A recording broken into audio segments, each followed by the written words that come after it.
We got some chicks, Cornish Cross, and ISA Browns, and we will not be keeping these. Obviously, you don't keep Cornish Cross, you put them in the freezer.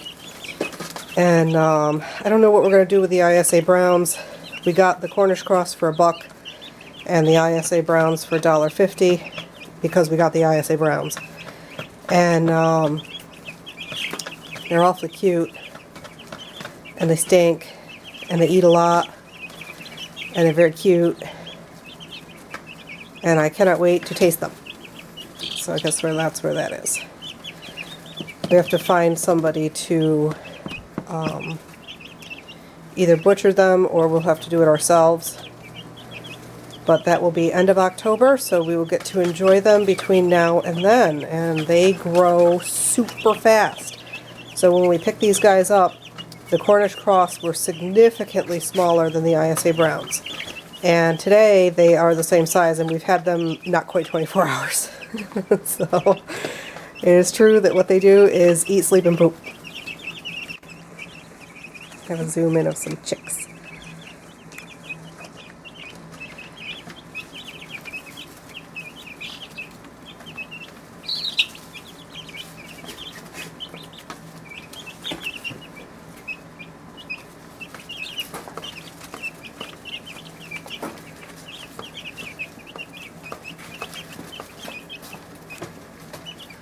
Why are they staring at us?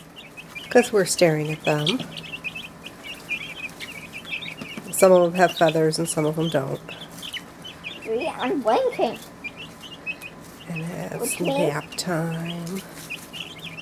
And this is a very temporary housing for them. As soon as they get more feathers, they're going to be going out into the trailer. And then they will be going into a chicken tractor at 3.5 to 4 weeks.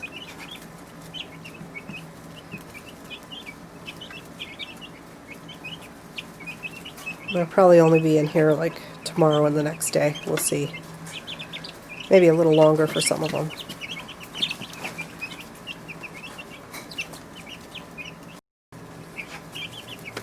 Wow.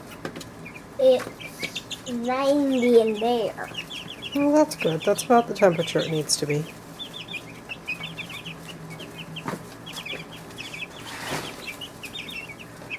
Not like 80, but 90. Yeah, 90 is about what it should be for them.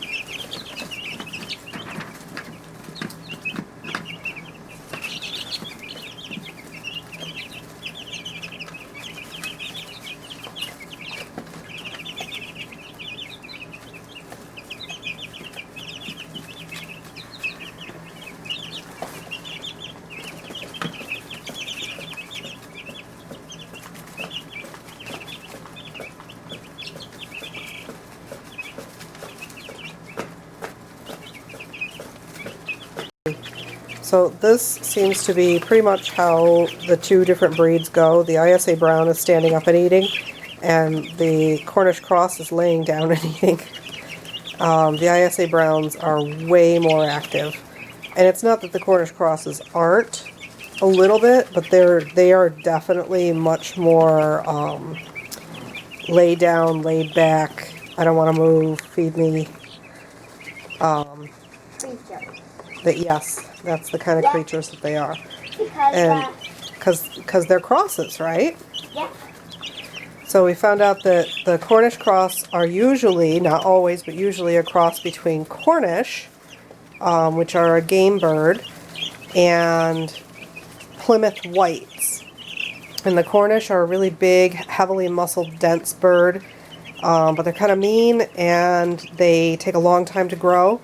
And I didn't look up the Plymouth Whites at all to know what they are, but apparently when you cross the two of them, what you get is a Cornish Cross. They grow super fast, and they get really heavily muscled very, very quickly. And apparently they taste delicious. And they also pack a lot of meat. They pack a lot of meat on, yep. And the ISA Browns are a basic sex-link chick or chicken. And everything here is a hen. Again, I don't know what I'm going to do with them, whether we're going to butcher them or whether I'm going to sell them. I have no idea. I don't want to add them to my flock. I have enough in the permanent flock. So we will just enjoy the cuteness while it lasts.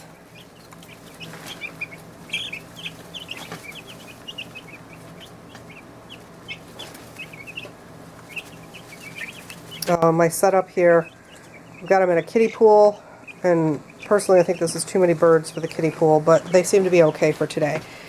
We've got a watering can and the feed thing, which is hanging off one of my old planters, and then the heat lamp, which is clamped onto the planter. The feed thing provides enough weight that I don't have to worry about that tipping over.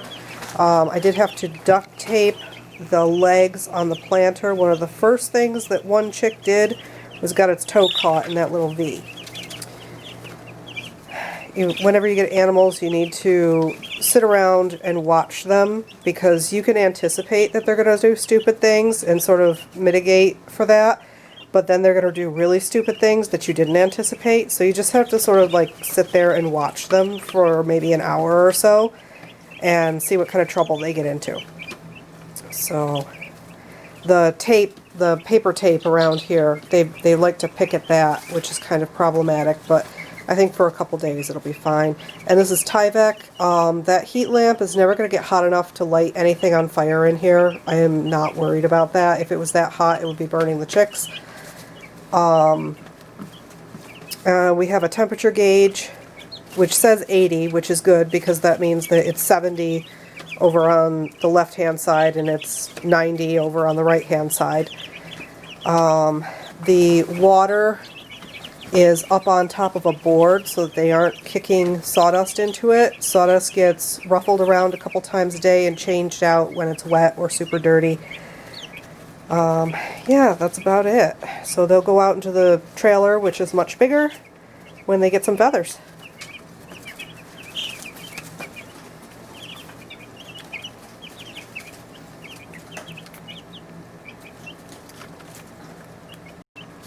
One thing I did earlier today is I put in some grit and some sand and gravel stuff that I scraped up off the ground outside, which they thought was like the best treat ever. They went nuts over it. And if you are feeding them just the chick starter, you do not have to feed them grit. Do not feed them oyster calcium. All of the sites I've read said don't do that. But if you feed them anything other than the chick starter, you do need to feed them grit for their gizzards so that they can grind them up, because chickens don't have teeth, and the rocks and grit in their gizzard are their teeth, basically. And they just went crazy over it. They took dust baths in it. They ate it. I don't still have it in there because it's getting dark out and I didn't scrape up enough of it. And there was something about builder's sand versus play sand, and they said that the play sand is too fine. And I did actually mix in some play sand because it's what I had. But I'm not going to leave it in there overnight because I want them eating the feed, not the sand and dirt and gravel. So I may, if I give them a treat tomorrow, I will definitely give them some grit for their gizzards. And I'll try to pick some up from the store. They didn't tell us we needed that for the chicks, so I didn't even think about it. And we don't introduce any greens or anything like that until next week. And yeah, so these guys are already 1 week old. The ISA Browns are like a week and a half old. So whoever gets feathers first is going out into the trailer so that we have more room. And fun. Chickies. Another thing, when they first came, the ISA Browns were like super cute. Of course they're super cute, they're chicks, but they looked really good. And the Cornish Cross were like sort of wet, and like their breasts were kind of dirty and stuff. And I looked it up because I wanted to make sure that we didn't get a bunch of like sick chicks. And it turns out that for Cornish Cross chicks, it is not unusual for them to have a wet breast because they don't move around a whole lot. It's not unusual for them to not have feathers on their breasts because they lay down so much. So that's just something to keep in mind. But once I got them into the larger container and they were able to spread out and cool off a little bit, they didn't seem to keep that. Like as soon as they started preening and stuff, that really went away. So I think as long as they have adequate room, they should not have that happening. But if it does, apparently it's not unusual for Cornish Cross. So it's just something to keep in mind. The other thing is that because the ISA Browns are a more active bird, I will not be able to keep them together for very long, because what's going to happen is that the ISAs will start to pick on the Cornish Cross and they may injure them, and obviously I don't want my meat birds injured. So, especially because they're so short-lived, you know, you don't want to have to put them on antibiotics, because then you have to wait 2 weeks after antibiotics have stopped to eat the bird. And with the Cornish Cross, that's not exactly possible. So, if one of your birds gets injured, you're going to have a hospital situation going on with it, unless you decide to just cull it. So, yeah. Chickens. I'm becoming the crazy chicken lady, I think.